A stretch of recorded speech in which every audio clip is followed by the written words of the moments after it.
Ngayong araw po pala guys, binigyan po tayo ng pagkakataon para po magturo ng training na konduktor. What?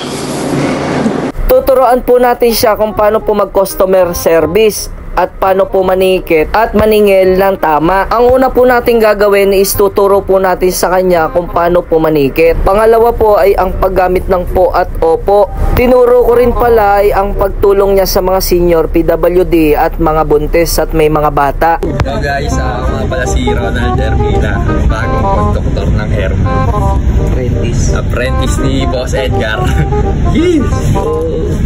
Kami po uli ay babiyahin na pauwi ng Bulacan at naghahanap po uli ako ng isang pasahero po na pwede pong mailibre kung kaya niya pong sagutin ang aking tanong. So ayun guys, at hahanapin na po pala natin yung isang pasahero na yun na pwede po pala nating ilibre, at kapag nasagot niya po ng tama ang aking tanong, wala na po siyang babayaran ng pamasahe. Ako na po bahala ron. Kaya ano pang hinihintay nyo guys? Let's go!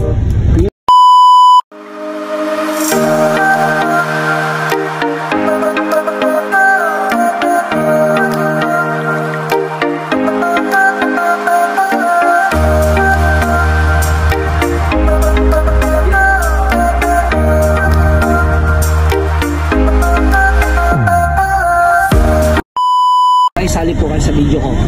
Ayan, pwede kayo sumali.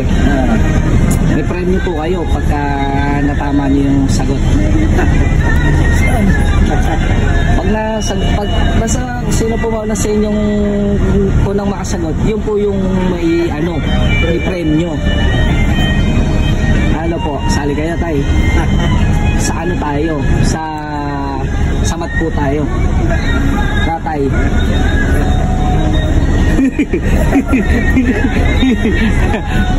Sige po pag nasagot nyo po ito, 8 times 9 tay, 8 times 9. Dali nun. Sige, pag nasagot nyo po yan, libre na po pamasahin nyo. Pipintik ko lang.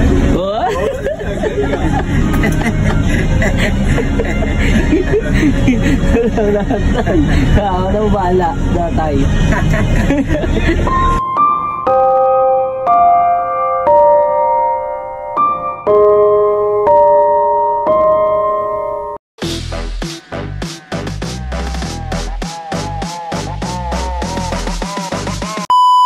So ayun guys, at tapos na po pala ang ating video. At sana po nagustuhan nyo. Sa mga napasayo po natin dyan, maraming salamat po sa inyong suporta. Shoutout po pala kay Kuya Joy Blanca, sa mga viewers, sa mga nakakilala sa akin, mga kaibigan, pamilya. At kahit konti pa lang po tayo, hindi po ako magsasawang mag-upload po ng video para lang po mapagpasayo po ng kahit sa maliit na bagay.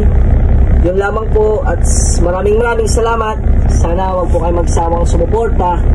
Kaya see you in my next video guys. Let's go!